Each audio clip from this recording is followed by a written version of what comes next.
Never know. We are live here at Mohawk Honda. Of course, we love coming to Mohawk Honda. We're here in the showroom where they always go out of their way to please you. Goz is feverishly working because the guest we're supposed to have to start today's show is not the one who's in there. But I kind of want to take the one who's in the green room. Okay, should I just take him and just say we weren't expecting you, but we'll take you? Sure. I think this is really cool. Okay. I think this is one of the great things that's happened. I see him on green. Hey, man, what's going on? Good, man. How you guys doing? Fantastic. So it's Levack and Goz. We're here in upstate New York. We were waiting for Tom Hannifan. You popped in, and I'm a fan, so I'm in. If you want to talk a little football, we're down to do it. Oh, okay. I'm down for that. I just got the text, so I was like, let me get into it, and let's get into the interview. See, here's the thing. So like we're both gigantic football fans, me, both stature and love of the game.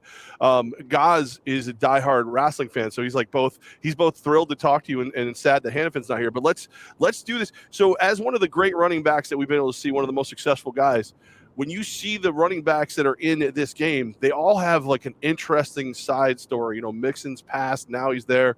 P. Ryan is really starting to come on later this season. Akers is hurt, but he's back. What's the most compelling running back story for you in the Super Bowl?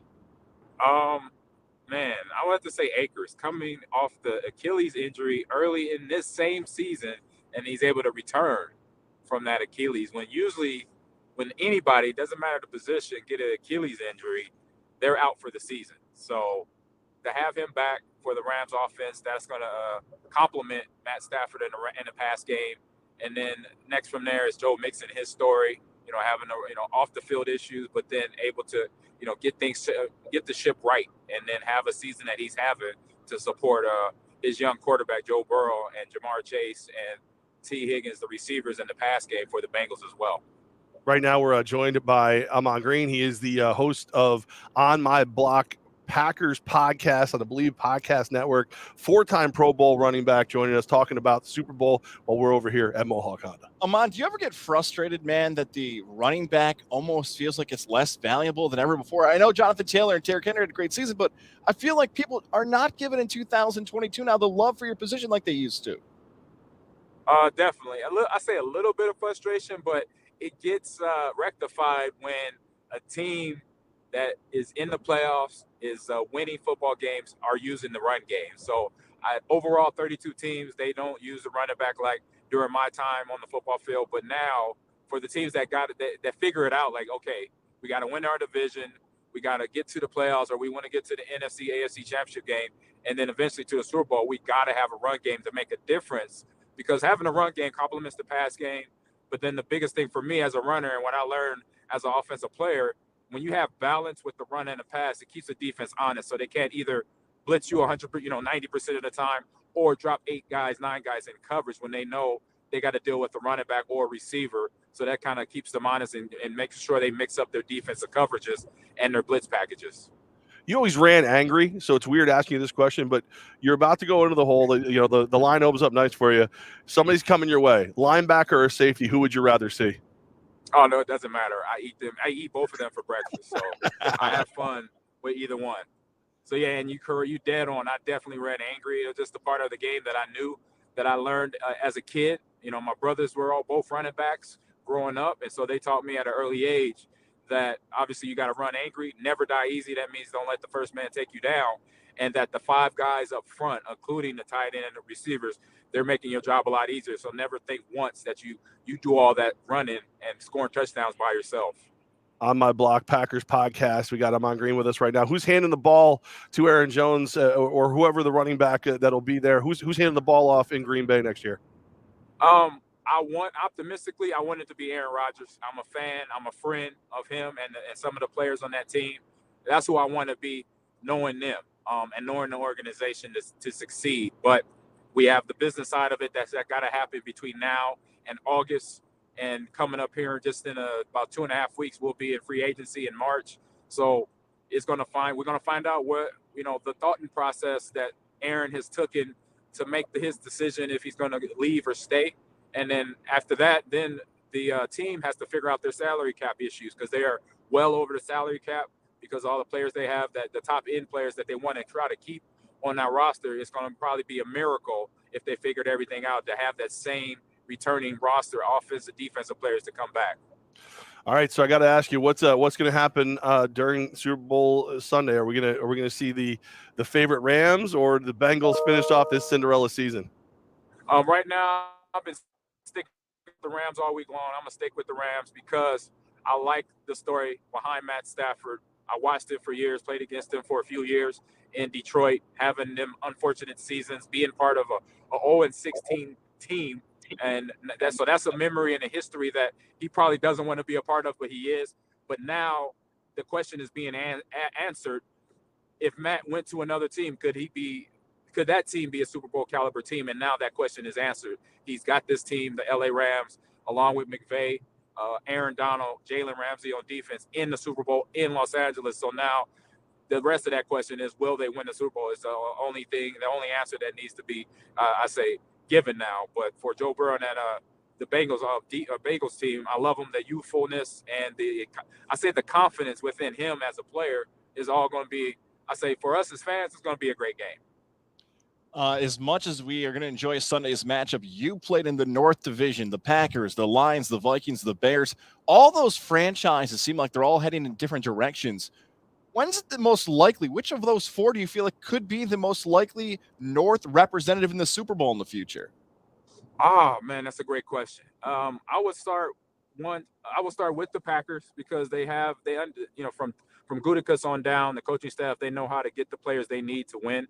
And then I say just a dark horse in the division and a team that has weapons, but they're still trying to figure out the mechanics and how to use them and how to game plan them. But I feel that from my outside, a dark horse in the division, the North Division, could be the Chicago Bears with Josh Fields. That kid, he's special. I've seen him, obviously seen him play at Ohio State, seen him play in Chicago the last several years. And so he is a guy that if he gets developed the right way, as he did at Ohio State at the college level, and learns the things that an NFL quarterback needs to know to be in the pocket, to be a leader, and understand how to win games, then they could be that other team that gets to the Super Bowl in the NFC, out of the NFC North. I got to ask, where are you going? Because you were nice enough to hit us up with a little hands-free action, man. I like it. Right. No, I'm still taking care of my body. I'm actually headed to the chiropractor right now. Very cool. Aman, let me tell you, last time we had somebody do an interview like this, it was Torrey Holt. Now, his GPS was going off, though, while this happened. We appreciate that not happening. Torrey Holt might be in the Hall of Fame later today, so take that good vibe we're giving you of what's going on for the rest of the next few years for you, all right? Well, that might be a foreshadowing of me going into the Hall of Fame real soon. That's right. Since he was the last person that was on the call with the GPS. So I know where I'm going, so I don't need no GPS. So I knew where I was going on the football field, so hopefully that gets me to Canton, Ohio. Oh man, but we appreciate you jumping in here and helping us out on this as we get ready for the Super Bowl on My Block Packers podcast. Believe podcast network. Aman Green, man, you're the best still, and safe travels, and may all the back popping be appropriate and exactly where you want it to be. Thank you very much, guys. Thanks for having me. I appreciate you.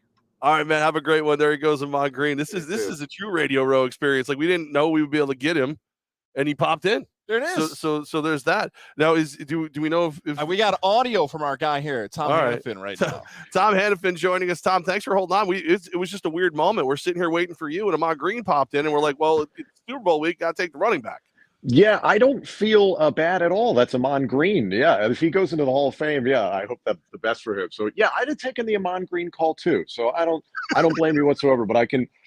Forgive me, I just found out that there was a visual element to this and I was not prepared for it, but I can see that you've got a fabulous NWO style t-shirt on there, and whoever is a fan of arena football, my dude, like, I have been a fan of arena football for years, the Philadelphia Soul once upon a time, so like, you're speaking my language. I'm already very happy. I'm gonna say something that it feels weird saying out loud to a guy as accomplished yourself. I am the team president of the Albany Empire, the reigning Get out of here. AFL No, you're not. and NAL champions. I am. It helps to have a buddy who bought the team. But okay. Yeah. That's awesome though. A 20-year radio career, transitioned to non-traditional media, and now president. So yes, this is what we're dealing with today on the show. Still hang out with Goz, which is just shows you my still have bad taste. And nothing to do, like me being a grown up a Michigan fan had nothing to do with me not taking you right off the top. As you are the man, the You host. took another Big Ten guy in Amon, but yeah, I see what you're doing. I appreciate it. Well, the host of Pay Dirt on the Believe Podcast Network, you talk a lot of great Penn State stuff and everything. And Penn State's an interesting program because Franklin's a guy that, Frank Lee, I expected to see, get more buzz and didn't get it in the NFL, which I guess is good for you guys. But what do you think about that as we see all the controversy with head coaches in the NFL and not seeing more Franklin? I think he played the game very well, especially within the last 2 seasons. He's, obviously the pandemic's been a gigantic factor for so many different companies and sports franchises around the world. He's 11-11 in the last 2 seasons, so that's not good. Obviously, that's not the expectation by Penn State football fans. So I think he did a really good job of playing the game, kind of the way that Jim Harbaugh has been trying to do with the University of Michigan, in that he made it seem like, he could go to LSU or USC or might even have flirtations with the NFL, and he got himself a 10-year contract extension for $80 million. So I think he just played the game very well. And the old adage, don't hate the player, hate the game. So we would like to see him get a better product out on the field. And I think that is kind of what he's after ultimately. And that's what this big contract extension was. And I phrase it on Pay Dirt as a stimulus package. So now we as fans are like, okay, let's see what you can do. Tom Hannifan with us right now. And Tom, as a Michigan fan to a Penn State guy, you guys happy or sad that Harbaugh's staying in Michigan? You know what? It's odd because at first when he was leaving, it was like, well, obviously Michigan just got to the greatest heights that they have under Harbaugh. So for him to leave, it's kind of like, that all of that might disintegrate.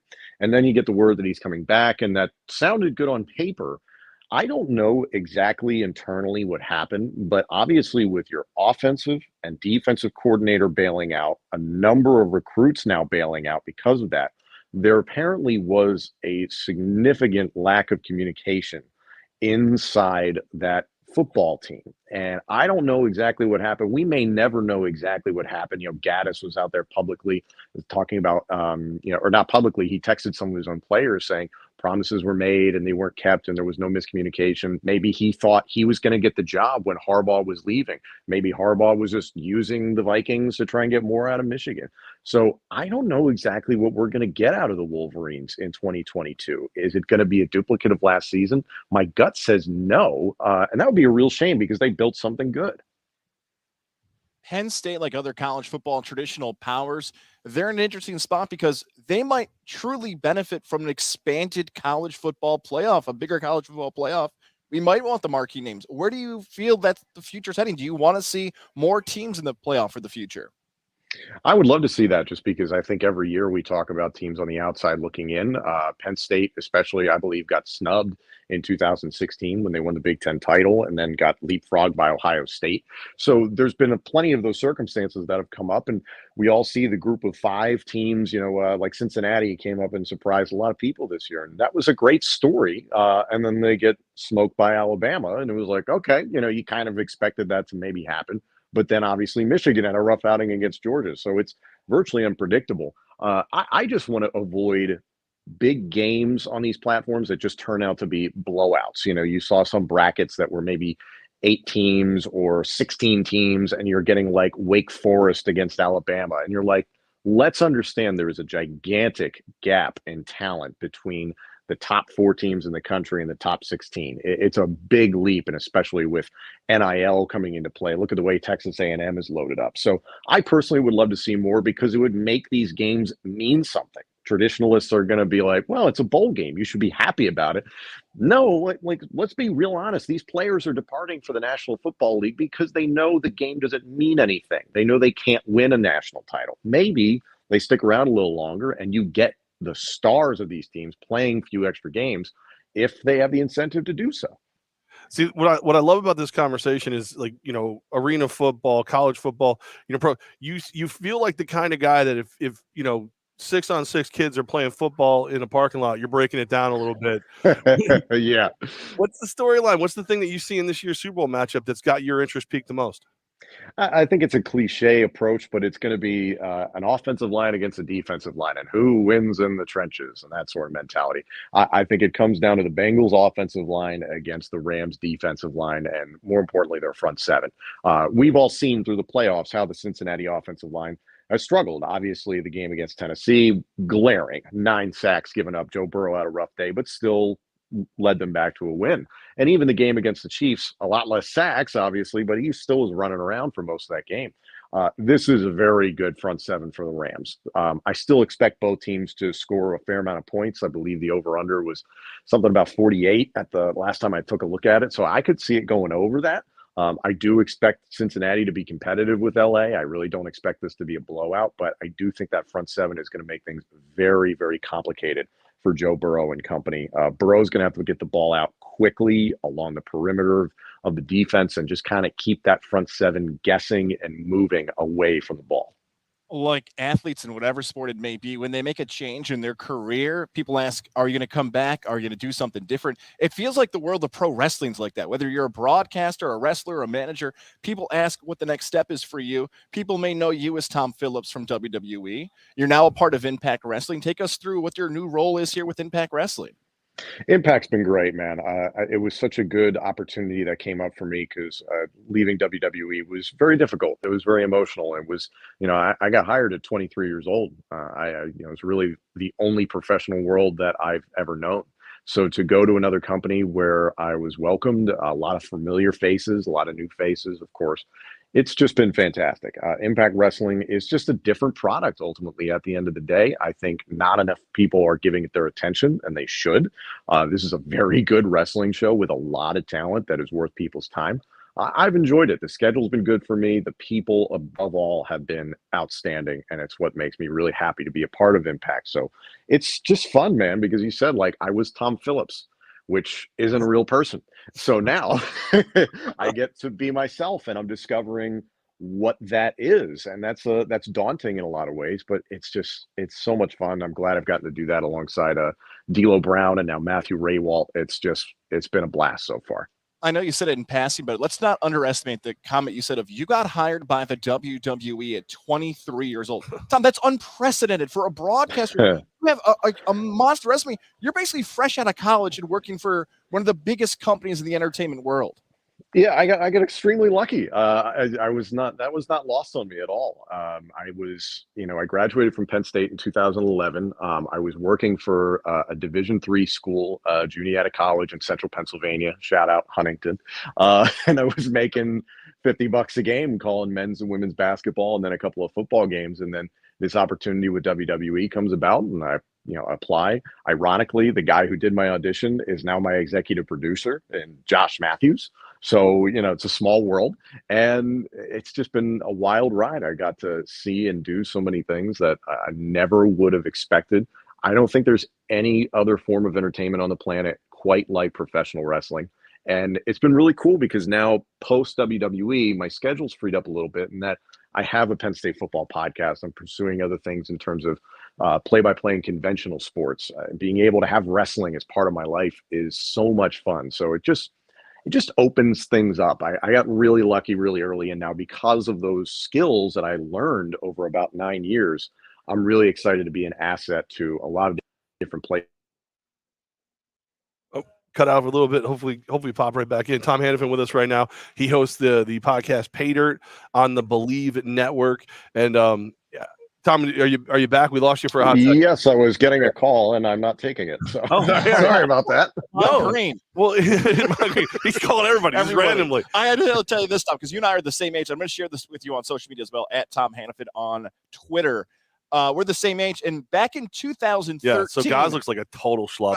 I look like in 2013. I was just following the market. I left you a comment that said, "Hey, what's your best advice for your broadcast?" No, I didn't roll in his DMs. I said, "What's your best broadcast advice for your career?" And to think about that you said, "Hey, get it as most experience as you can and do whatever you want." And then I wrote back, "Hey, if you ever need another Tom in the booth in the WWE, let me know." That was my line. I thought that was slick at 23. Thank you for responding. And if you have any other broadcasting tips here 9 years later, let me know. Wow, that's amazing. I'm so glad that I didn't say something dumb. That's, No, God that's handled that. great. That's great. I guess my biggest piece of advice is just continue to put out merchandise that has a wrestling theme, because there'll be people like me that see an NWO style shirt and they're like, yeah, I'm all right with these guys. And more importantly, an Albany Empire hoodie. And I never thought I'd be speaking to El Presidente. This is amazing. Well, don't be afraid to go to AlbanyEmpireNAL.com and order yours today. Always working, Tom. Well, it's funny because Goz is the bigger wrestling fan at this point in our lives, but I went to high school and played lacrosse with Bobby Fish, and I worked with Dalton Castle. So Bobby Fish is over at AEW. Dalton Castle, when Ring of Honor shut the doors for a little while, he's kind of out doing independent stuff. Can you tell somebody over at Impact to pick up the Party Peacock? I mean, I think it's time. Man, the way the Ring of Honor guys have come in, it's kind of a mixed bag. I mean, Jonathan Gresham, the Ring of Honor World Champion, has been fantastic. I love watching his work. Getting to work with Ian Riccaboni and Bobby Cruz has been super cool. And then we've got these guys, Honor No More, the likes of Matt Taven, Mike Bennett, Maria Kanellis Bennett, PCO, Kenny King, Vincent. Like, these guys are trying to destroy the place. So, I mean, I'm all ears. I've seen Dalton Castle's work for a number of years, obviously. And then Bobby Fish was somebody, he and I always had such great conversations when we were both in WWE, NXT specifically together. I think the world of him as a person, and he is a fantastic wrestler. So I wish him all the success in the world. But yeah, man, like, that's the nice part about Impact, is that they really have an open door policy. There's so much about the forbidden door. They don't believe in that. They're open for business, which is so much fun. Love it. Tom Hannifan, man, we appreciate you taking the time. Do you want to make a prediction for the game? Yeah, I think I'm going to lean. I think I'm leaning Rams 27-24 over the Bengals. That hurts me a little bit, but I had the Rams at the beginning of the year to win it all, but I did double down on the spread. But I'll take it. I'll take a slight win. I'll take it. I'm with you. Make sure you check out the Pay Dirt podcast on the Believe Network. Tom Hannifan, you are great. I apologize for my co-host slipping into your DMs years ago. Don't apologize. Don't apologize. And, hey, maybe. Yeah, we need one you day at an Empire game. We need you at an Empire game. This is your moment. Tom's an Empire fan. Let's get him here this summer. I'm in. Well, Tom, I'm a little worried though, because I think he's only doing that so he can get next to you. Am I going to the game as a fan? How many free drinks do I get? Do I get to call the game? Like, no, I'm a broadcaster. Actually, a horrible idea. You know what? You can't go. Actually, well, hey, we could have a double Tom booth for at least one game. All right, that's fine. And interesting. Team owner Mike Corder also went to high school with Bobby Fish, and he has deep pockets when it comes to buying drinks. So, that's fantastic. Listen, my people will contact your people, but I legitimately would love to see that. That would be really cool. That'd be awesome, man. Well, continued success. Thanks for taking the time. Pay Dirt, Believe Network, man. We're looking forward to checking out more of your stuff. Thanks a lot, guys. Have fun. There he goes, Tom Hannifan. And this is a Radio Row day. Like, this has become a Radio Row day here at Mohawk Honda, where they always go out of their way to please you, because when it's Bedlam, that's when you know you're doing Radio Row, or at least that's when you know you're doing it right. At that point is when Bedlam begins, because if it's normal, if everything goes right, it's just another radio show. Yeah, let's walk through what just happened here. And by the way, thank to everybody who's a part of the show. Shout out to Johnstone Supply in Troy, 2% off Goodman Furnaces right now. Contact them, 518-272-5922. 518-272-5922. Johnstone Supply in Troy. The winner is here. Hopefully our guy Tom and the baby's on the way, all that great stuff going on there. Here's what just happened, and I feel very guilty. This has never in 6 years of doing Radio Row has ever happened, okay? So we had Tom off the top of the show, okay? One of our fellow Godzilla Media podcasts, Football on the Know, was scheduled to have him on Green at 3:30. Okay. So they texted me at 3:50 and said he ain't here. Yeah, and they said, "Where's Amon Green?" 3:46, they text me, "Where's Amon Green?" I'm like, I don't know. Did he connect? Like, usually 3:30, he's supposed to be on with you guys. You're calling me at 3:45. So now I'm scrambling to get Amon Green's number over to them. So I give them Amon Green's number, and I text Tom Hannifan. I'm like, hey, we're going to connect at 4:00. Well, while that happened, did it backwards. What happened is I saved Amon Green's number as Tom Hannifan.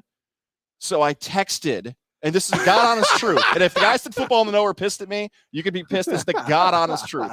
I saved his number as Tom Hannifan. So I texted Amon Green and said, hey, Tom, this is Levack and Goz looking to connect. Oh my god. He gave me a thumbs up emoji. Right. Well, So then Amon Green. he was driving to the chiropractor. He's like, all right, cool, whatever. So, hey, those guys were supposed to call me a half hour ago. What the hell happened?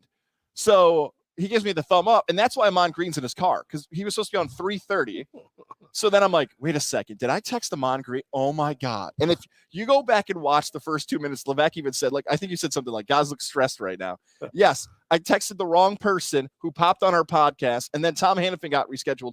Thank God he's the coolest guy because he was so nice about it. I apologize to Amon Green and Football on the No. That has never happened Here's what I think. ever. Amon Green was like, I can go on this other show, this rinky-dink show, or I can go on with Levack and Goz. I'm going to be late. I think that's what he did. I think that's what happened, and I don't blame him. No, that's not what happened. It's a vet move. It's a baller move. You know, it's like, hey, the party's not going to get rolling until 4, so I'm gonna come in at 4. Oh, but we invited you at 3:30. Yeah, so what? I'll be there at 4. I'm Amon Green. I do what I want. I think that's what happened. I think that's what I choose. I choose to believe. Guys.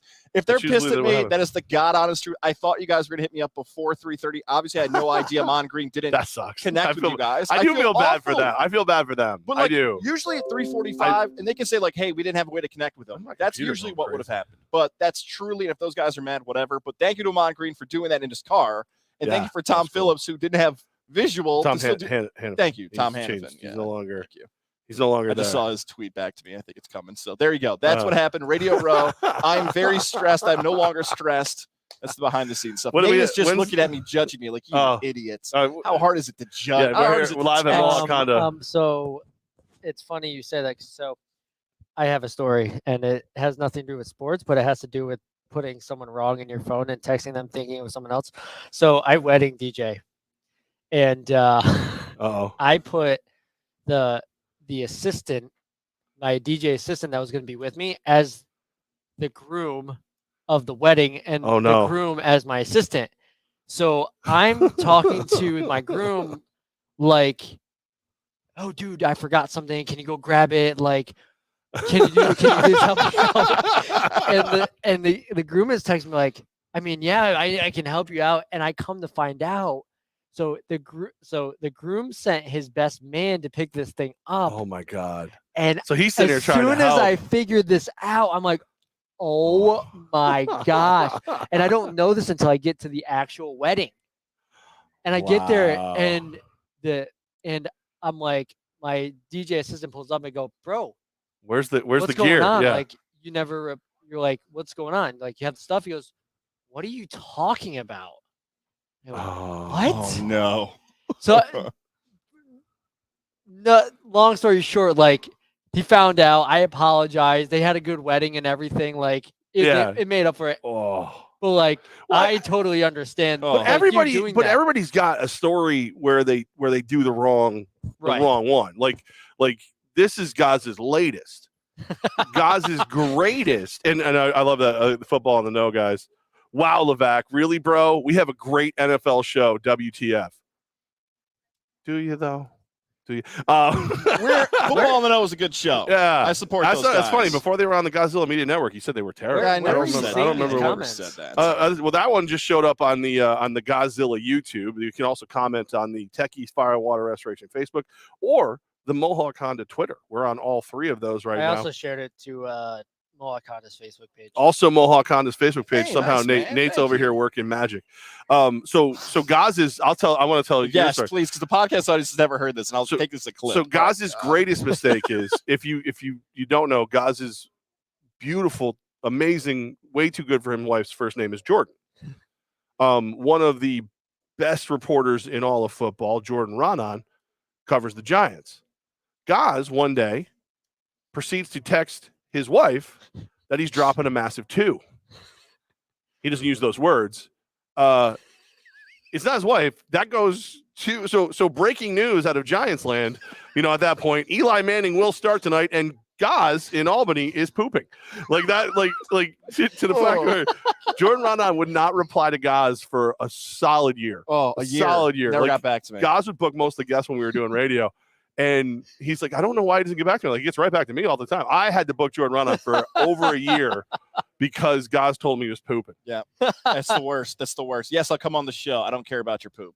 Yeah, yeah. Although I'm not gonna lie, sometimes I'm like literally I hit on the person's text and I go to send it, and then I look at the top and it's not the person I press the thing on. That's happened to me before. Yeah. Well, like, I swear I pressed the right text and I'm like, oh my gosh, well, who's doing?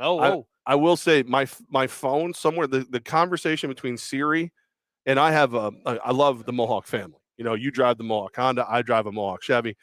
Something between Siri's translation and my new Silverado, I'll say, it happens to you a lot. Oh, yeah. The Nate, I'll be like, text Nate. Calling Nate. Oh, I didn't want to. I mean, I love talking to you, but it was just going to be a 2-minute like quick thing, and it's like it's so a lot now. I'm getting a lot of like text my friend Tommy, not you. I don't like you. And all of a sudden like calling Tommy, like Tommy's at the hospital with his uncle. Like leave him alone. Like that happens a lot. My worst thought I was texting one person, text another person, and I think I'm clean on this one. I don't think this is my fault. Is a lot of people know Boston Dan from the show. He marries a wonderful woman named Danielle. So in my phone, he's not in my phone as Boston Dan. It's Dan and his last name, and then now it's Danielle and the same last name. So at one point, Dan and I had this whole conversation like, all right, dude, we got rides. We're gonna rip it up like we're back in like college. Like we're just gonna get FUBAR drunk. It's gonna be real.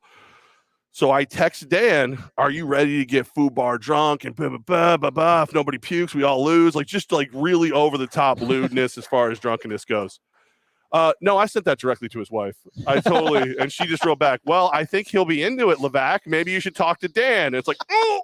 And then I get a call from him like, dude, I was trouble getting out of here today. Like, I'm on my way.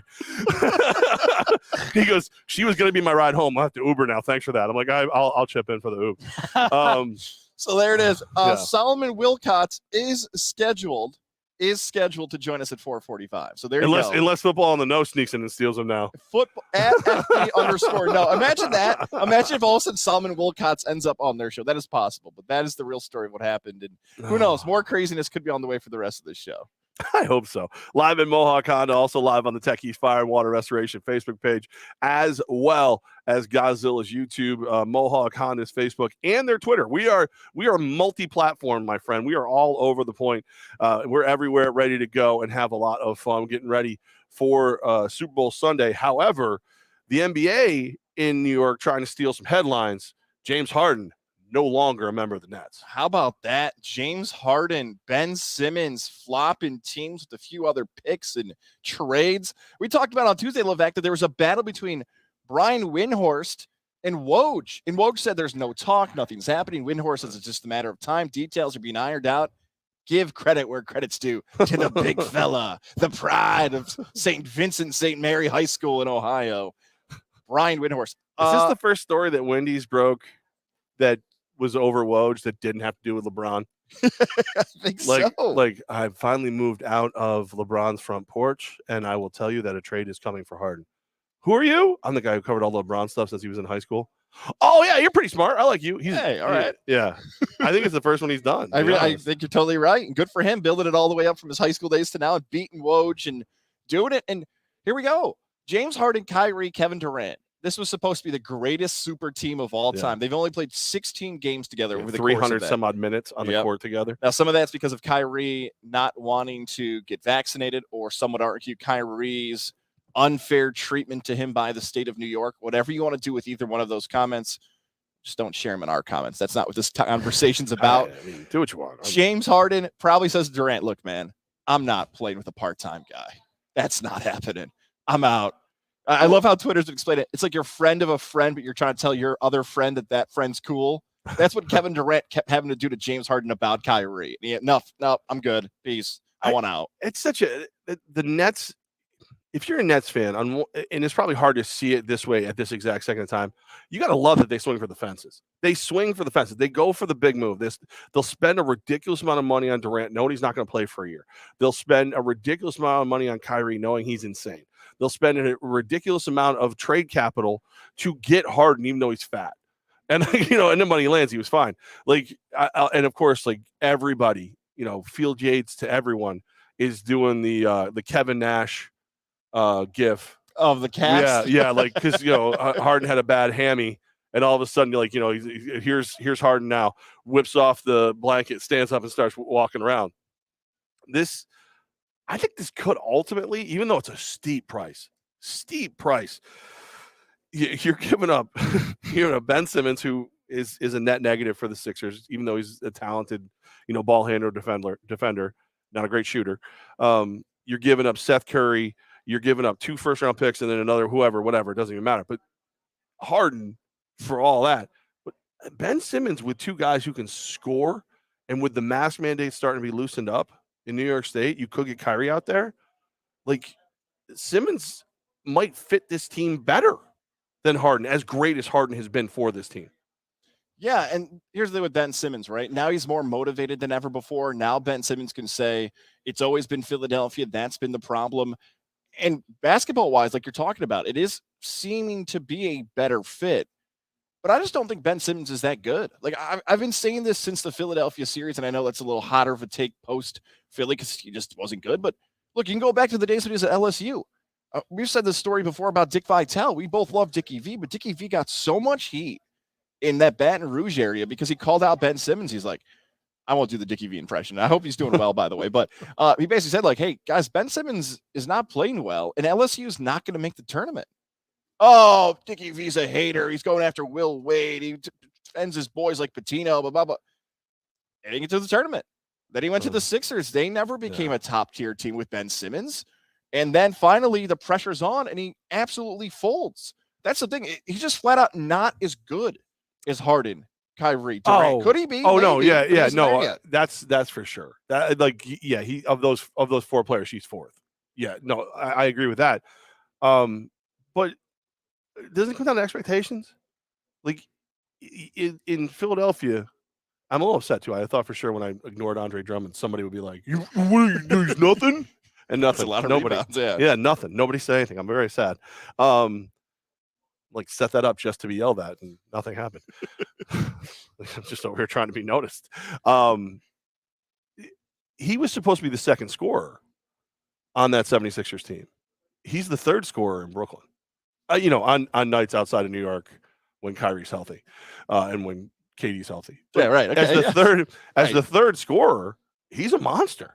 As a 3rd scorer, you got a guy who's going to play lockdown D, who's going to facilitate shots for other guys, and he's going to go to the paint.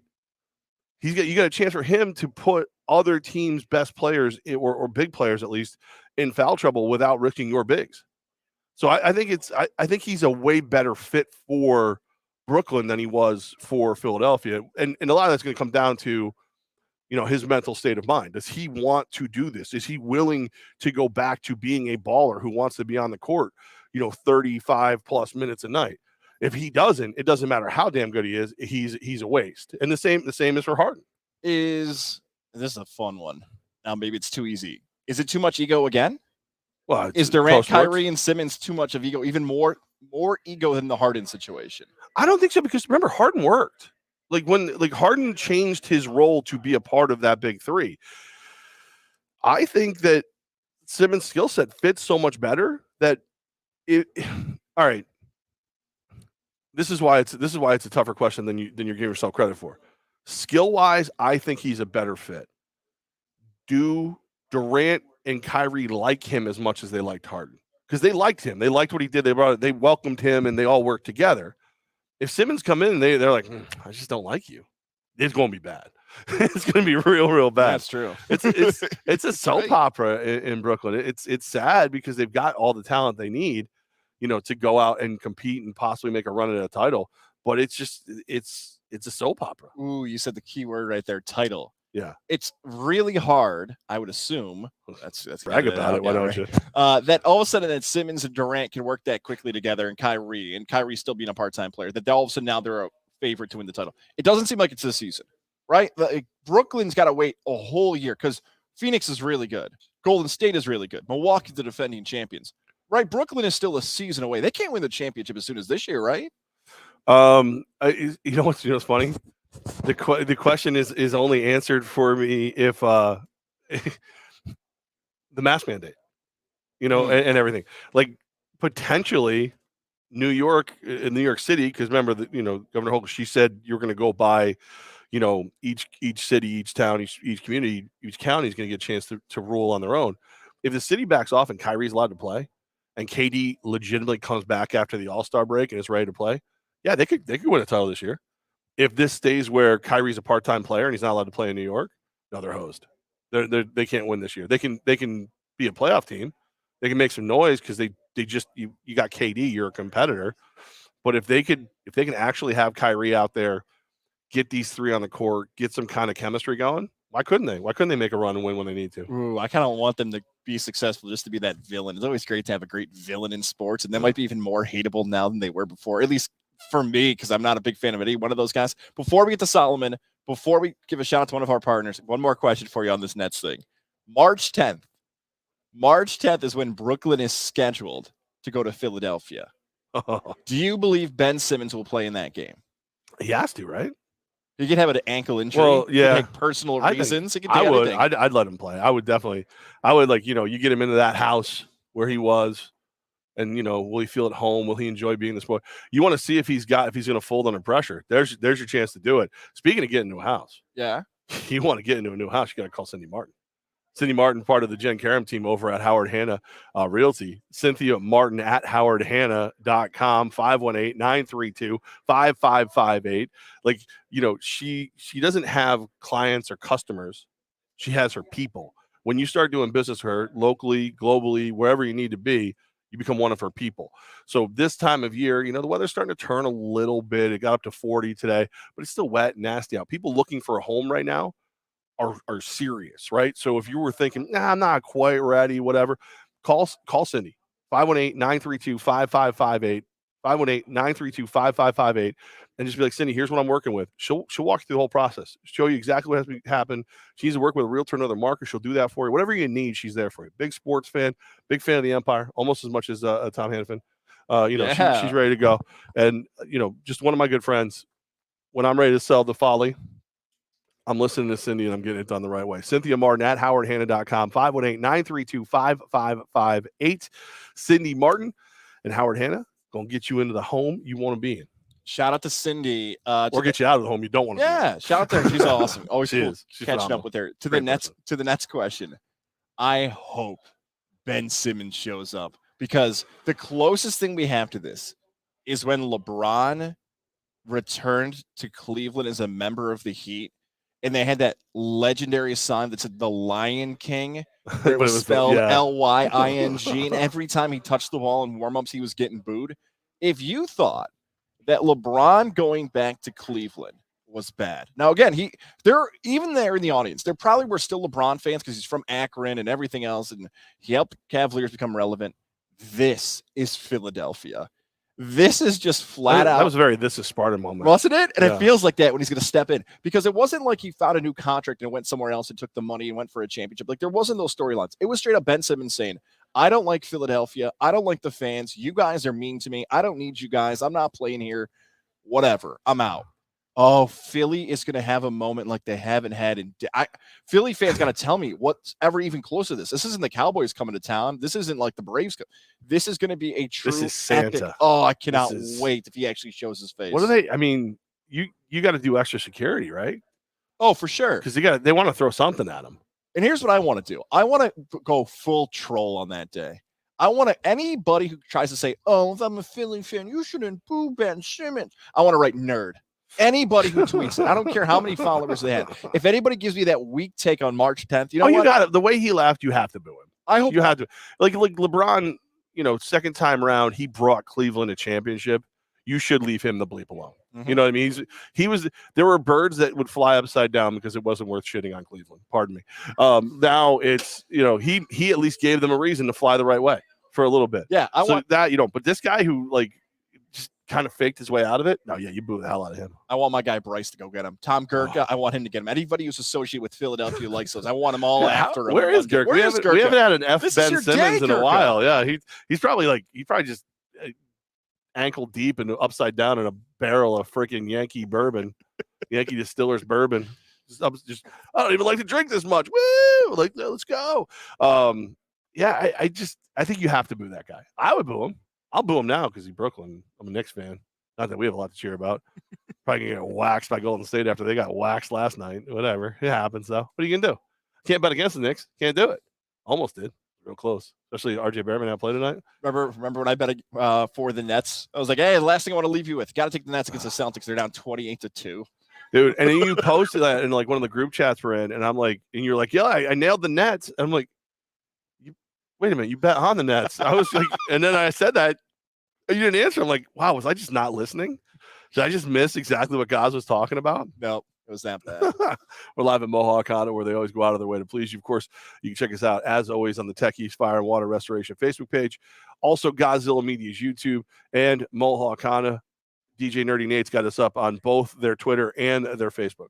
This is about to pick up some intensity here, Levack, and probably some more craziness is about to go down. So when I think about crazy intensity, you got to think of somebody who's going to make sure you save you money in 2022. That's our pal Jared Lozier at Northeastern Insurance. We were hanging out with Jared this past weekend. Go back and listen to that old episode with Jared. It's awesome, man. I'm just thinking of the way you just painted him. Crazy intensity. There he is, staring you down. Staring down your financial future. Don't you want to save money? What is wrong with you?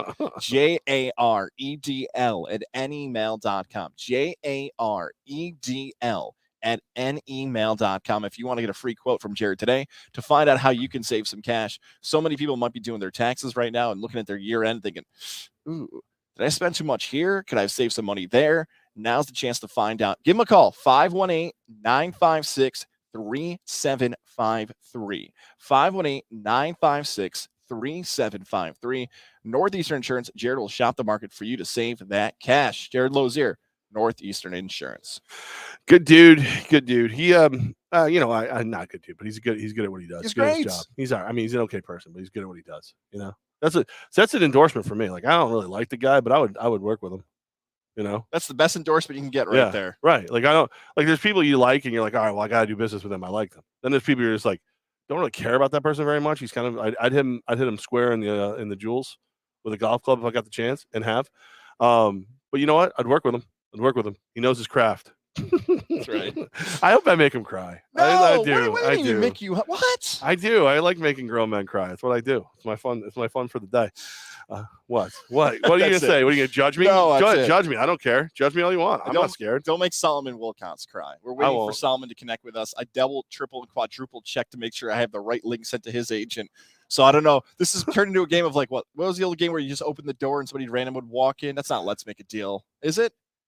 This is your life? This is your life. That's what it was. Wow, it's way too old. I love Nate. Nate just posted, wow, found this epic podcast. Yeah, because we're doing it right in front of you, Nate. Nate, you got to use that on your Catfish account. Everybody knows that. Honestly, I was trying to find it. I typed it in. Oh, look, I actually popped up. That's cool. Yeah, right there. Wow, and then Cindy, how does Cindy time it where Cindy always pops in right after I talk about her? Cindy, hey, there's my boogs. So I think she meant boys, but I'm saying boogs. I like it now. Yeah. Realtor in the house. And she'll get you into your house or out of your house, as the case may be. So Solomon Wilcots is going to join us. I love the idea of talking to Solomon because of the fact that he played for the Bengals. So this is a guy who's got, he's got a little skin in the game, if you will. Like, you can wager on it. You can do whatever. But once you wear that laundry, you have strong feelings. Like, you either love or hate when you were there. Like, Ben Simmons is never going to, go on a podcast, 15, 20 years from now and go, oh, I really hope the 76ers bring one home. But like the fact that, Solomon Wilcots he was on two different teams. He was drafted by the Bengals. I got to believe he's passionate about this. And, I listen to him on NFL radio a lot too. There's some guys who are post NFL players who look like they can still play.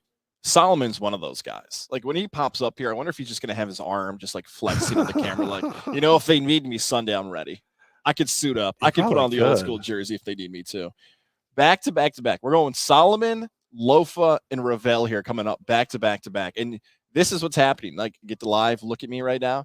What's happening is like there's little 15-minute. I'm the captain now. There's 15-minute increments is how this works. Is it's like 4:45, 5, and 5:15. That's like the etiquette because you get about a 10 to 12 minute interview. They need time to go to the next station, the next city. then you start the next one up. Right. But what you're watching now is that these are all about to crash into each other. Yeah, you're watching God sweat for no reason whatsoever. So what's likely going to happen here is that Solomon's going to connect hopefully in the next minute to 90 seconds. And then if the conversation goes well, Lofa, who we've talked to before and love, might pop up at that same point. So we'll see what happens. Lofa's chill though. Chill dude. He's very chill. He's cool. He'll make it work for us. And while we're doing that, do you want to talk a little Siena Iona? I didn't make a banner for this, but Siena Iona is tomorrow. It's this game. People that I know who don't even really care. You know what I mean? Like it's like, hey, you know, Siena's got a good team this year. Okay, cool. You know, hey, you Auburn's good. Okay, cool. Have come up to me and gone, hey, are you going to Siena Iona? You think Pitino really hates Siena?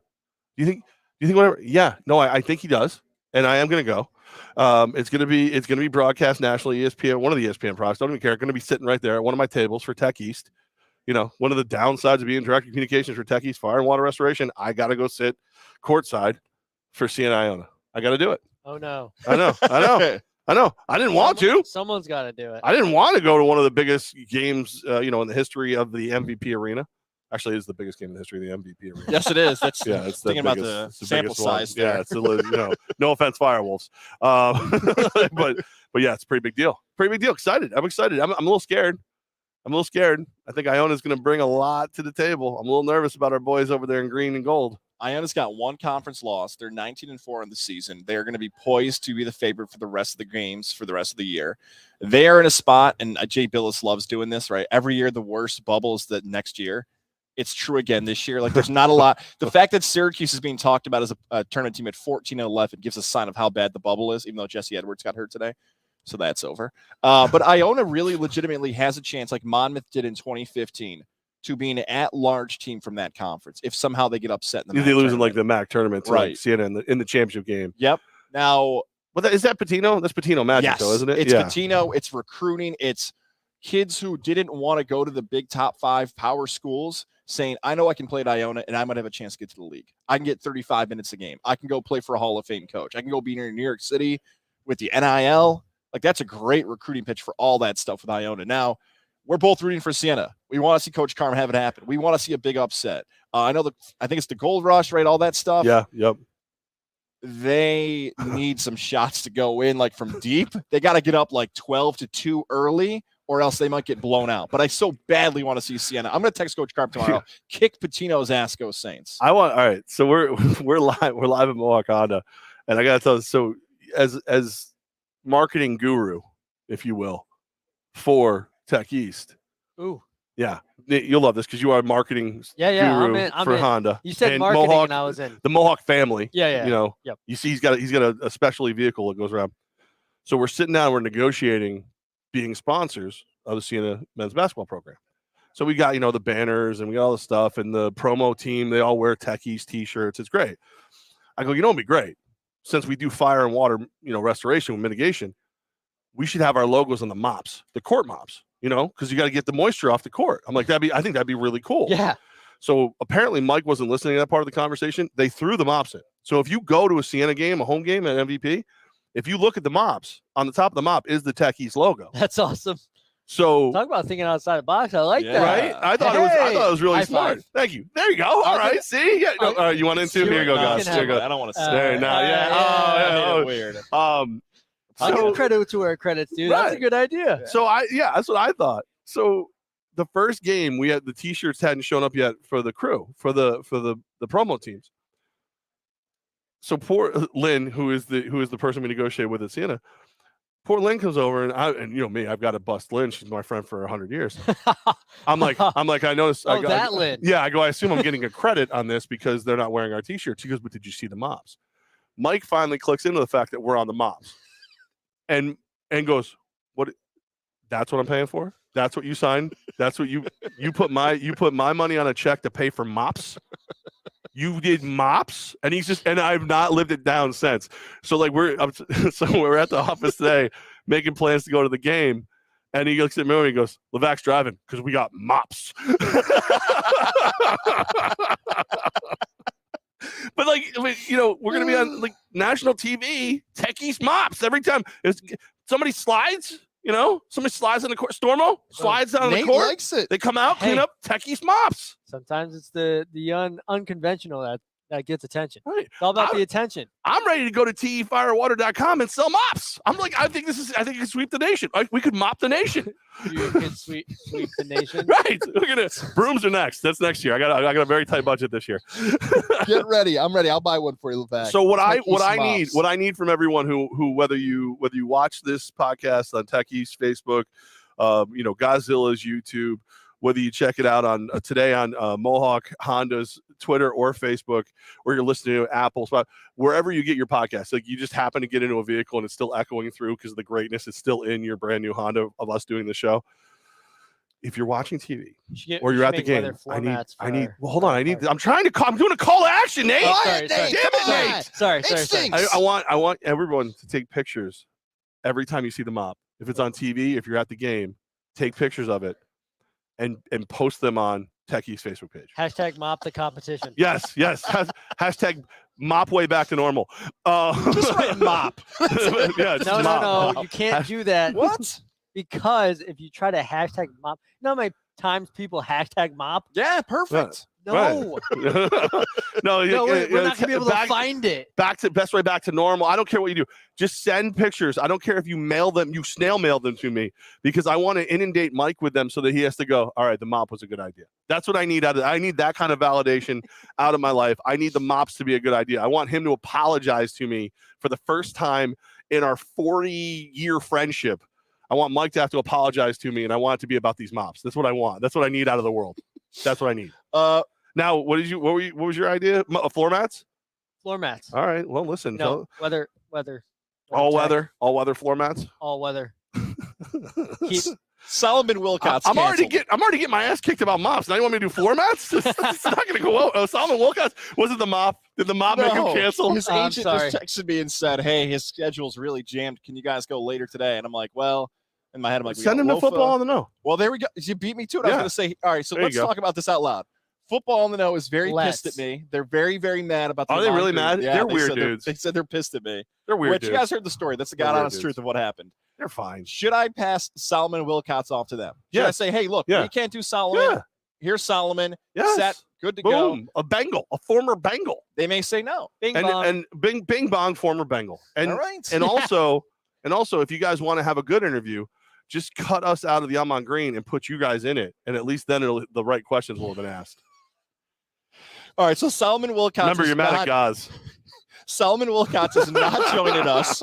Solomon Wilcots could potentially be on a Godzilla Media podcast. Football on the Know. Who knows what's going to happen? So there you go. His agent said he's too booked today. He is canceled on us. I wonder if everybody just kept doing Bengal questions. He probably feels great. No, he loves the Bengal doctor, questions. Maybe it's the doctor who's holding him up. I don't know what's going on. Well, there. he does like the thing about Solomon Wilcots is he does not stop, right? So there's people who look like Matt Burke. When we talked to Matt Burke on Tuesday, Matt Burke, and these other Ross Tucker, perfect example. Yes. Ross Tucker, who we talked to on Saturday, live from Hoots. He's like, guys, I gotta go. I'm up against it. Solomon's in the middle of an answer. He's gonna answer.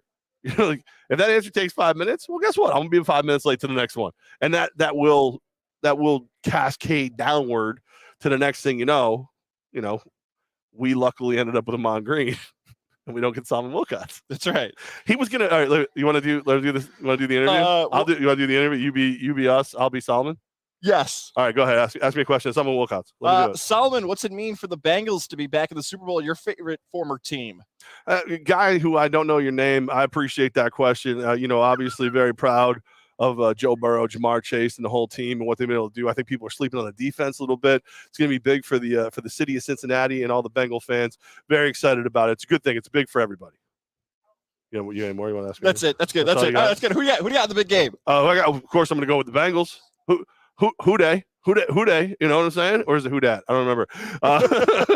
Who day? And then I just want to remind you too that you really, really, really should check out BioHeart. That's a very cool thing that Dr. Sadiq is here to talk about. Yeah, BioHeart. Very proud of that. It's something we worked on to help people with their health and their fitness.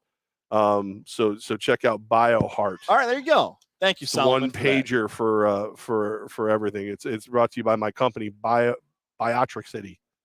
I say it different every podcast, Dude. but that's Before Lofa connects, Lofa, his agent, also didn't tell him that this was a video interview. The second one. Thanks a lot, Cam. Cam, you're killing me right now. Now let him work with 3 agents. No, he's good. He's coming on in a minute. I want to tell you about our friends. Just say, get on the picture. Lily and David Fine Jewelers, Ooh. located at their new spot, the Shops of Wilton, off of Route 50. Guys, it's Valentine's Day on Monday. Some of you just realized that for the first time with me saying it out loud. You've done nothing for her, likely. We're not going to judge you, but we will give you a spot to buy the perfect Valentine's Day gift for her. Whatever it is, style, fashion, maybe you're looking for the engagement ring, the girlfriend of the fiance. You're looking to find something great for her. Work with my friends over at Lily and David Fine Jewelers. There's my ring. They helped me through the process from the engagement to the wedding and more. Family owned and operated business. And this Valentine's Day, how about this? That 24 karat gold dipped rose, that unique gift for her. Ooh. She can get it at Lily and David Fine Jewelers. Again, Bing bong. everything you need for this Valentine's Day. Gifts start as low as would they do gold mops? maybe gold mops. Can I get gold Please, mops? if you walk in and ask Alyssa, can I get a gold mop? Levack and Goz asked if I get a gold mop. Yes. Which one is it? Nate, This one. Nate, are you get Thank your you. one? There you go. Thank you. Okay. Thank you. Gold mops. Gold mops. Gold I'm mop. just looking for the number for Lily and David right here. Gold mop. Yeah. They're at the Shops of Wilton. Check out their new store. I did. It's awesome. Great selection. They do not have mops in store. You'll have to personally ask for that. Facebook as well. Lily and David Fine Jewelers. The Shops of Wilton. Stop in this Valentine's Day, hopefully before. Levack and Goz. Goz of the Media. That's where you heard it. That's right. Were you going That's to blow me on the spine and ask me if I What? No. Whatever that question's Blow going. my- No, I was not going to do blow that. my spine and ask if I bought my wife a gift for What? Valentine's Did Day? you? Did you get her something? Yeah. What'd you get her? I can't tell you. She's not listening to this. Nobody's listening to this. We're the best podcast on Godzilla Media. Nobody listens to this crap. You know, No, many. Lofa's going to We're join still us the here in a best. second. I just got her texted him. I told him. I got her a cool book. It's You a got her a very book? Spoiler It's alert. a heartfelt book that I made by myself. You made a book. You wrote Yeah. it. You wrote a book. I And didn't actually write it. Ah, but- it's my dude. Sorry. All right, Nate, you're out of Okay, here. bye. You're out of here. It's No time more of for your book my talk. my guy joining us right now, Mr. Lofa Tatupu. Lofa, what's up, man? How you been? What's up, fellas? I'm good, man. It's good to see you. It's been way too long. Wish we were hanging out in LA together, and you could critique my fitness and help me out. But it's good to see you nonetheless. How is life? Being the host of the Believe in Seahawks podcast and everything else you got going on. Oh, it's great, man. I did a guest spot with Brett Davern on the Believe in Seahawks, on the Believe Network, and turned into like a permanent thing. And I love talking football, so it's pretty seamless, and I'm enjoying myself doing it. Lofa, what's Russell Wilson up to? Where's he going, man? Why does he want to get out of Seattle? You love Seattle. People love Seattle. What's the deal? Comes out guns blazing, huh? I know. I at least warmed you up a little bit. No, yeah. We would like to know over here too. It's every day it's a new team. I just got off Philly radio and they're like, "Hey, we heard Russ is coming." I was like, "Well, that's news to me because I didn't hear that one." But we'll see what happens. There was too much chatter last year for it not to be true this year. So we're all holding our breath over here and hoping he doesn't want to change the scenery. We'll see what happens though. It's really kind of a wait and see game. Lofa Tatupu with us right now. Levack and Goz live over here at Mohawk Honda. And Lofa, obviously you don't want to lose a guy like Russ, but if he was to go somewhere, what's the team that makes the most sense to you? I thought it would be New Orleans because they got a really strong defense and Sean Payton, but then Sean Payton retires. And so now I think you could probably take them off the board. Philly, you think about it, their defense does look pretty good. And it would be them and, probably swapping Hurts, which, we would be open to, a young quarterback that's athletic, that can make, great plays. And I think, it wouldn't be a total rebuild if you get a guy like Hurts. He can do a lot of things that we're used to seeing with Russell. Obviously you can't put him in Russell's category yet because of, all the passing yards and wins that Russell has. But I think you can go young. You have plenty of money and cap space to go young and then go get some more defense pieces and really compete quick. Lofa Tatupu with us right now, and we are live here at Mohawk Honda getting ready for the Super Bowl. Yeah, I feel like the last time we saw Lofa in person, we were asking a tough question of how to slow down Patrick Mahomes. Now we got to talk about the defensive side. You're a defensive player, Aaron Donald, man, double team, triple team. Like we're talking an all-time great player on the defensive line for the Rams. The Bengals got a tough way. How do you slow this dude down? I mean, it's not like you can just run outside zone or toss either, because he can run it down. He was like a 4'6" guy when he came out of college, and he still looks it. But yeah, and then what's even scarier is they added Von Miller. So, but Aaron Donald, man, he's really in a class of his own in terms of defenders. It's Aaron Donald, and then it's the rest. That's really how it is. It's incredible what he's able to do, even when they do double, triple team, chip him. They've tried everything possible, and yeah, you might slow him down a bit, but he's still gonna, cause havoc. Lofa, how do you watch the game? Like, because I know when your team's involved, there's jersey changing, there's everything to try and get the momentum in your favor. How do you watch the Super Bowl when your team's not in it? It's less stressful. I know it's disappointing because we don't have a chance to win it, but go Bengals is how I'm watching it this year. Because look, I know I got ties to LA. I went to Southern Cal, and then my dad even played 1 year for the Rams. But I can't root for the guys in my division. Yeah, but I bet the Rams before the season started. I mean, come on. What about our friendship? What about us, man? Yeah, my bad. I hope they cover for you, but wait, are they the favorites? Okay, that doesn't. Yeah, they are. But I was gonna let it go in just the hopes that I was just gonna take the well wish. Lofa, hang on a second. A West Coast guy, a California guy, USC, all this stuff. It sounds like you want the Rams to fail because, like, USC, that used to be the big team in LA. Like, is there a little bit of resentment here? Oh, SC is still the big team. Did you hear Lincoln Riley? Did you hear we got Lincoln Riley? We're getting recruits entering the portal every other day. We're back. SC is back, baby, and we still are the best show in town. Who do you think's higher paid, the Rams or USC? It's legal now. It's legal. I plead the fifth. Lofa Tatupu, of course, host of Believe in the Seahawks podcast, and just an all-around great guy, big-time football fan. With this game, you kind of got like the divergent in quarterback. You got the young kid who's here a little earlier than people thought, and then you got the guy who, we always thought he was good enough to be here, but was held back. Just rooting on the guys, not former division.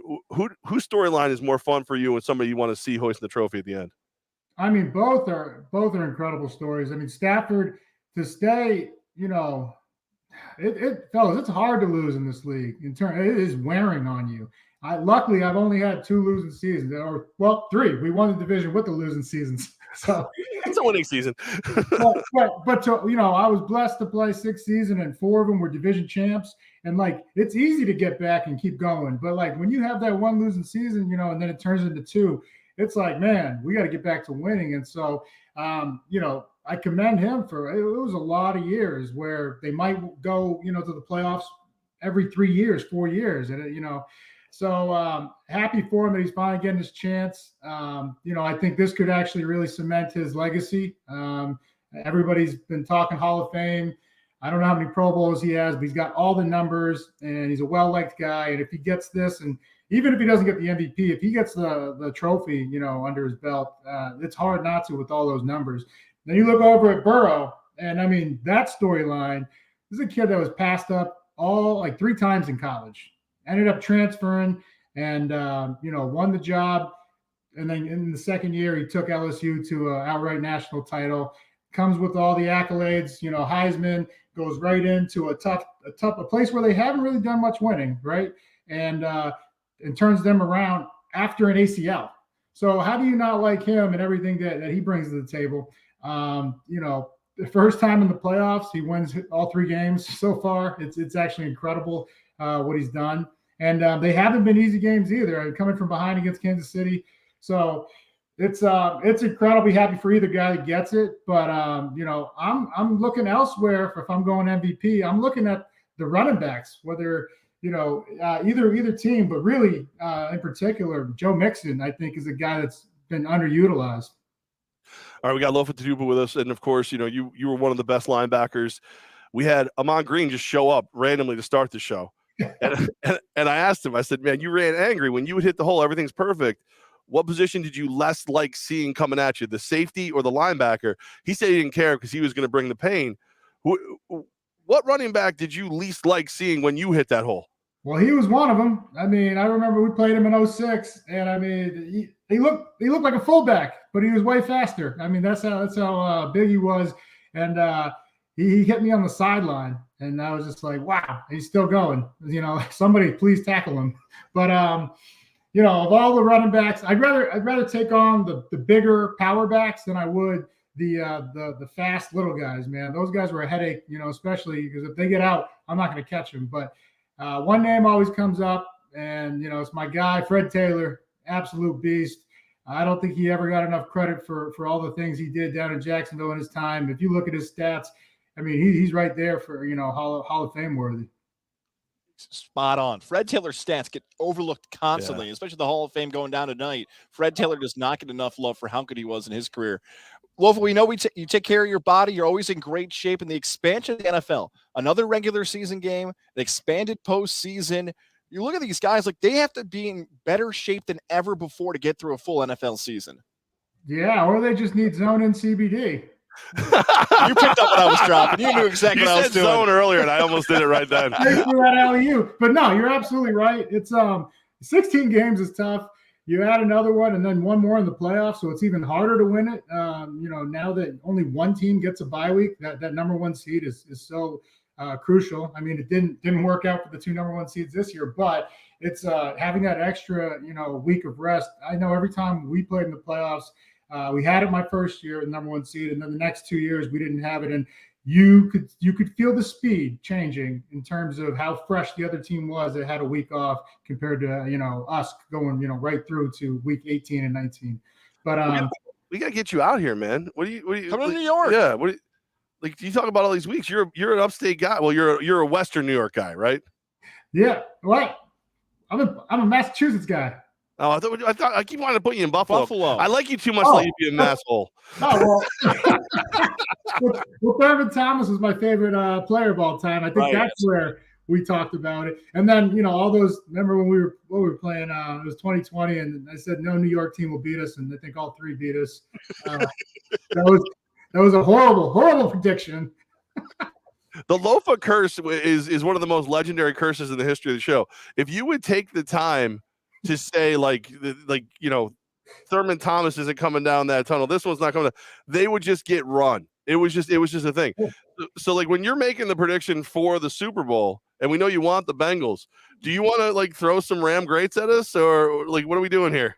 Oh man, fellas, Kevin Green's not coming down that tunnel. All right, Jim Everett, Henry Ellard.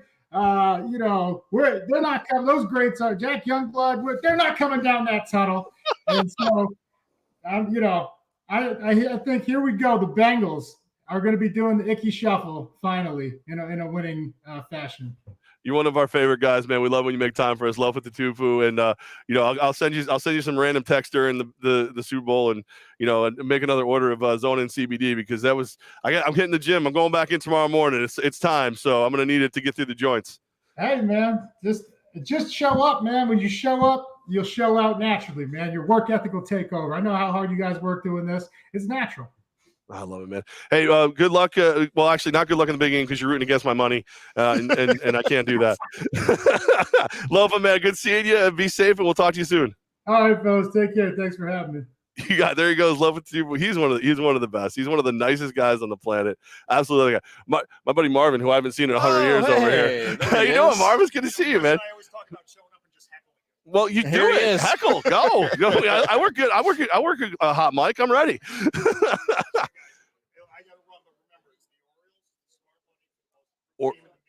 Orioles. He was fellow O's fan. Two of the most insane humans I know, Goz and Marvin. They're the Orioles fans. Only up. My favorite thing is when Buster Olney would always join us and go, Goz, your Orioles suck. Like he wouldn't say it in that words, but it was always like bet the under. It's. I mean, it's one of these days. Good to see you. There he goes. Marvin, Marvin, it was like last that we played flag football together for years and everything. Oh, he's coming back. Oh, Night before. what would flag happen the night football. before flight? Well, so see what would happen is I would go to bed early. I would hydrate, and then when I woke up from that dream, which was booze infused, I would have to stagger out to the field, usually chugging a 2-liter of like Mountain Dew.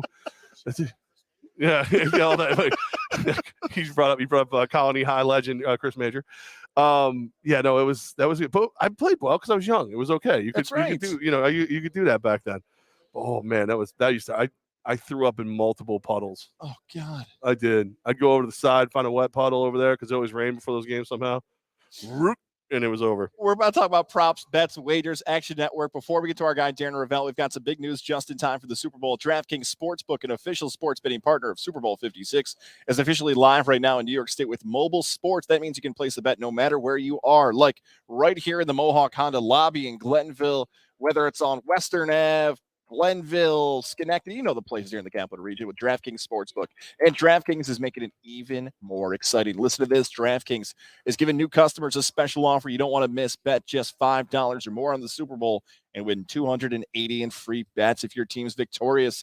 Don't forget about those awesome prop bets. The most first downs, the longest field goal, the first team to punt, top receivers. You get all those prop bets that are going down. DraftKings is safe, secure, and reliable. Best of all, you can deposit and withdraw your cash wherever you want. Download the DraftKings Sportsbook app now. Sign up using code 518. Bet just $5 or more. Win $280 in free bets if your team wins. That's code 518 this week at DraftKings Sportsbook, an official sports betting partner of Super Bowl 56. Eligibility restrictions apply. See DraftKings.com/sportsbook for full details. Must be 21 and over and physically present in New York State. Gambling problem. Call 877-8-HOPE-NY or text HOPE-NY 467-369. Yeah, the cool thing that DraftKings has got going right now is like every day there's a different not weird, but different way to wager on the Super Bowl. So like, obviously I'm all in. I'm pot committed on the Rams. Like, that's just, it is what it is at this point. If you don't know that, you haven't listened to any of this, and welcome to the show. Hopefully you don't hate it, but some of the things like they'll boost a same game parlay. So like if Matt Stafford throws over this, and the Rams win, you win more money. So I'll throw like a 5 spot down on that kind of stuff, win 20 or whatever. But it's fun to have betting the coin toss, betting those things, which we haven't been able to do here in New York. Even with legalized wagering, there's a lot of the stuff that you weren't able to play around with because New York had very strict rules. So some fun little stuff. And, again, responsibly, you got to make sure that there's a tier system to my wagering. And that got thrown out the window when I was wagering all house money. But that'll hopefully continue. But, you just, a little play money on that kind of stuff. You don't go crazy. That's right. You don't go crazy. Be responsible. I think the Super Bowl is the most fun time to do it. Like, Yeah. if you're not even a huge football fan, this is the stuff you do with your cousins or somebody else. Just like, hey, just give me a number. Just find something. It's like Barney Right. Stinson, right? From How I Met Your Mother. That's how he started enjoying games, even though he's a casual sports fan. It is weird though. The first time you win, you're gonna lose like right away because you're gonna think you know everything. You got to figure it out. You got to do the budget. The budget's the key. The budget's the key to doing the responsible wagering. We're live here at Mohawk Honda. Speaking of budgets, I mean, look, some of the beautiful vehicles on the lot. They buy vehicles. Matter of fact, my other company, Tech East, we sold them one. Nice. Yeah, so all very cool stuff going on here as well. Have you watched any Olympics? I know we talked about this a little bit. I was just curious if you watched any of it. I keep putting curling on. Yeah. Just to be like, hey, I'm watching curling, and then I just walk out of the room and I'm like, why am I watching curling? If the U.S. is competing, is it playing? How do you curl? What is it? If the U.S. is curling, if the U.S. is sliding rocks with brooms, I wonder if we get Techie's brooms and curling. Then I'll watch, but I can't do it. Yesterday I was watching a bunch of this, like the downhill trick ski jump, whatever the hell it was. Mm-hmm. In the background are like the nuclear towers. Like there's a nuclear power plant like as the backdrop for the whole thing. Freaked me out. Caught me off guard. Wasn't ready for it. What I am ready for though is to talk to one of the most knowledgeable men when it comes to the world of wagering from the Action Network. Joining us right now, Mr. Darren Revell. Hello, sir. How what? It's been long since we've been a chance to talk to you. What's going on? I can barely hear you, but that's my fault since I don't have my earphones. But what's going on? Well, we're out live doing this thing. So since you can barely hear us, we'll ask some pointed questions and let you go because this is more about your knowledge than ours anyway. Okay. So in the beginning of the year, it's one of the few times I picked the Rams to win the whole thing before the season started. What kind of shape am I in? And is there a way I should wager knowing that I have a good payday coming if they win? How much should you wager if what? Is there a smart way to wager knowing that the Rams win and I'm going to do well? Do I go all in on the Rams or do I start to hedge my bet? Yeah, see, I don't know. I mean, let me tell you my thoughts on this game in general. My thoughts are this. Whoever makes the most mistakes is going to lose. Now, you could tell me that normally happens, but it's not exactly true. There are teams that can overcome mistakes. I don't think either of these teams can overcome mistakes. So I'm actually not betting pregame. I am doing all live betting because I want to see who has their feet on the ground, and I want to see who's ready for the moment. And I think I'll get an indication in the first half of the first quarter. Darren, we're in Albany, New York, and legal sports mobile wagering is taking over. For some fans who have not joined yet, can you kind of give us an idea of the impact it's already had 1 month into this mobile sports betting in our state of New York? Yeah, 23 days in New York. And obviously you guys know upstate New York, the 4 sports books. I forgot what was the exact number, but obviously it was obliterated once January 7th, January 9th came about. And 23 days of sports betting in January, 1.6 billion bet, broke the record that New Jersey had, 1.3 billion in their biggest month in November. I mean, we knew this was going to happen. The question is, are they taking money from New Jersey, or is it just newfound bettors? I think only 7% of bettors had placed a bet in New Jersey before. So New York was ready for this. And right now, I think there's 6 sports books that are live. There are 9 licensed. In New Jersey, they have 28 mobile. And just people are getting used to it now. And what's it like? And I know a lot of my friends in New York are figuring out live betting and trying to figure out the best practices of betting live, because that could be amazing or go downhill really quickly. Darren Revell with us of the Action Network. And that's a great point, because I've found that if I am enjoying alcoholic beverages and live betting, it goes horribly wrong, horribly fast. Yeah, we're in a nation now that tells you to buy the dip. Do not buy the dip when you have like an under or a over on a total, and you're like, okay, that's not going to hit. Let's see if another number hits. Let's see if another number hits. I tell people, you got to have a bankroll going in. You need to know. You cannot willy-nilly say, I'll put another 100 down, another 200. You have to, before you start your day, you have to say, this is my bankroll. And if I lost all of this, I still would be able to go to sleep at night. If you're betting more than that, and then your bankroll's wrong. And if you don't have a bankroll, then I worry for you. You mentioned betting in game, but Darren, I have to ask you this about your Northwestern Wildcats. I feel like this is one of your most famous bets now, the one where you trailed it all the way to the end. Is that the bet you've enjoyed here the most? That's my famous one. Where I think the sports books didn't understand the value of the transfer portal. We were 3-9 the year before, 2 years ago. I knew we had some legitimate transfers that were coming in. $1,500 to win $238,000 for Northwestern to win the Big Ten title, and we did I did a live cash out at $68,000, and I felt pretty good. I do have a bet right now that I wish I spent more money on now, but I saw Providence play their second or third game of the year. They don't really have any major star, but they were the best team I had seen just together, putting everything together in years. And I bet $100 at 150 to 1. They're now 20-2. I don't know if they can win the whole thing, but I think I might be able to if they bring it to the Final Four, I might be able to cash out, $8,000, $10,000 off my 100. Woo. Now, see, that's a new thing for me, because with mobile betting now we have the cash out option. What is there a plan? Is there a process where you cash out and where you hold them? I think it's gut, but it also is very much an individual thing. What is the money mean to you? And that's why I don't like asking other people, because a dollar isn't absolute. It's what is it relative to your bank account. If it is going to make a big difference, the net that you make, and it's going to give you peace of mind, then you should cash out.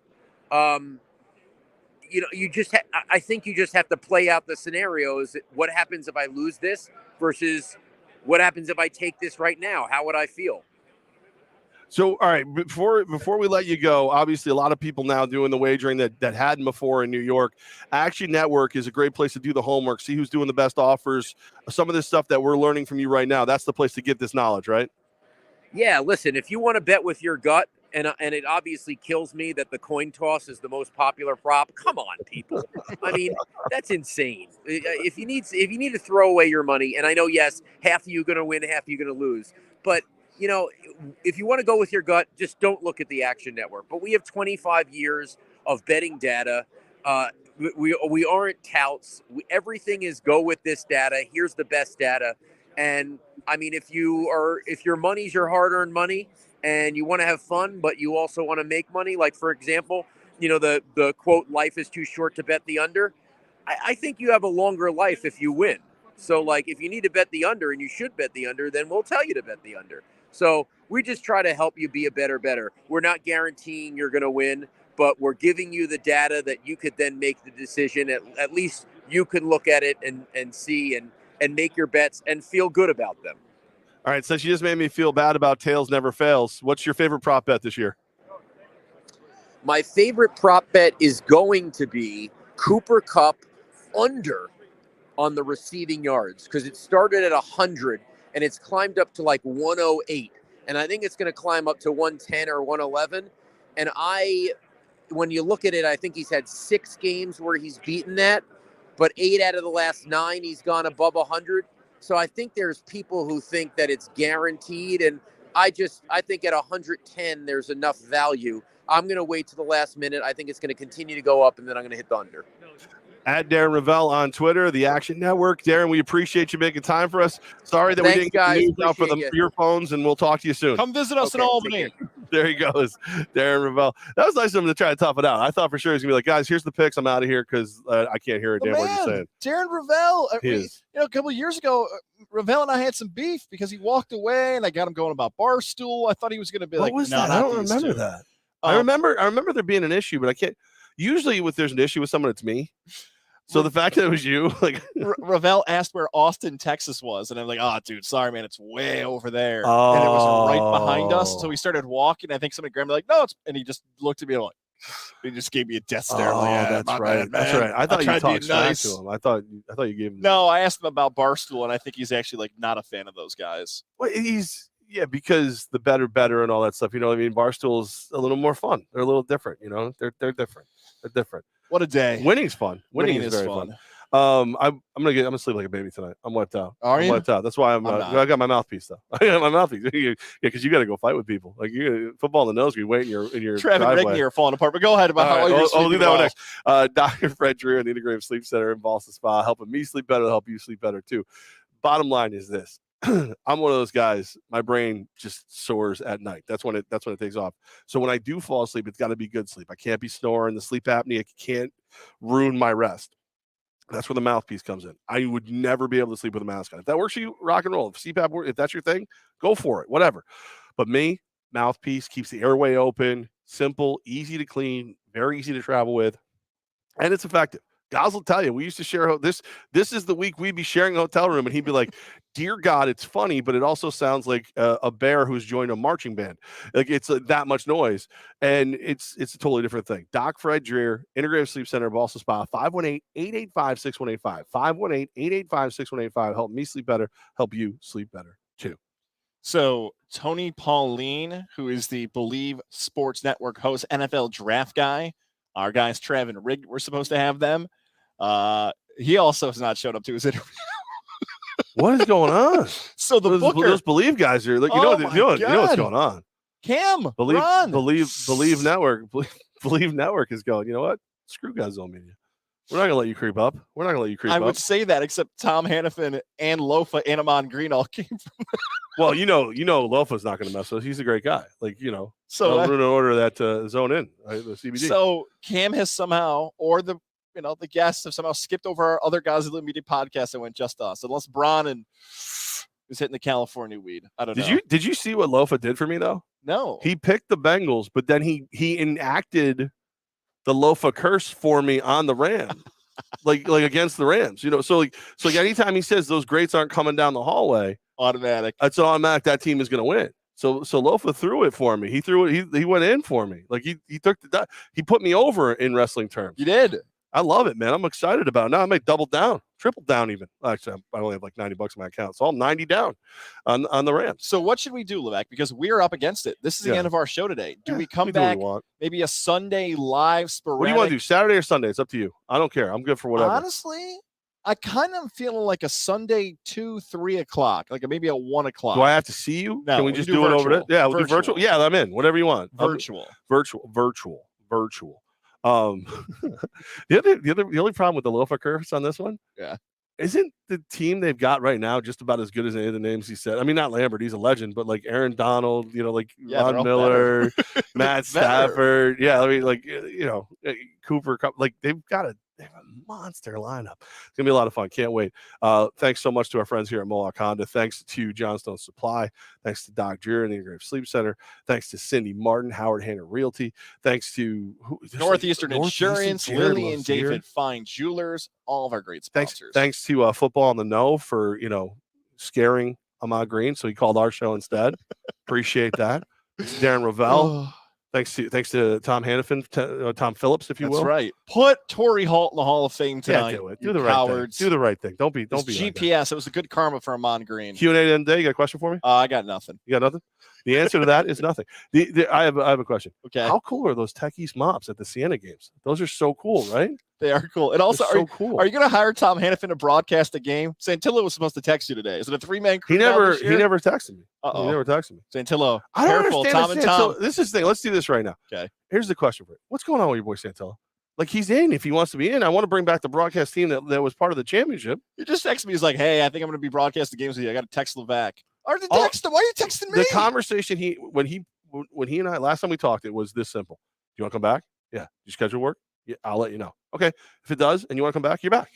Now he's got leverage on you, Santillo. Tom Hannifan. Yeah. You hear that? At least one game. 116,000 followers on Twitter. Tom Hannifan changed his name and moved out of the country when he realized the kid who creeped in his DMs wants him to do a podcast with him. So he's not going to do it. All right. Here's a little advice. Little advice for you. You ready? Yep. You ready? Yep. Shave your neck. What are you doing over there? That's your advice.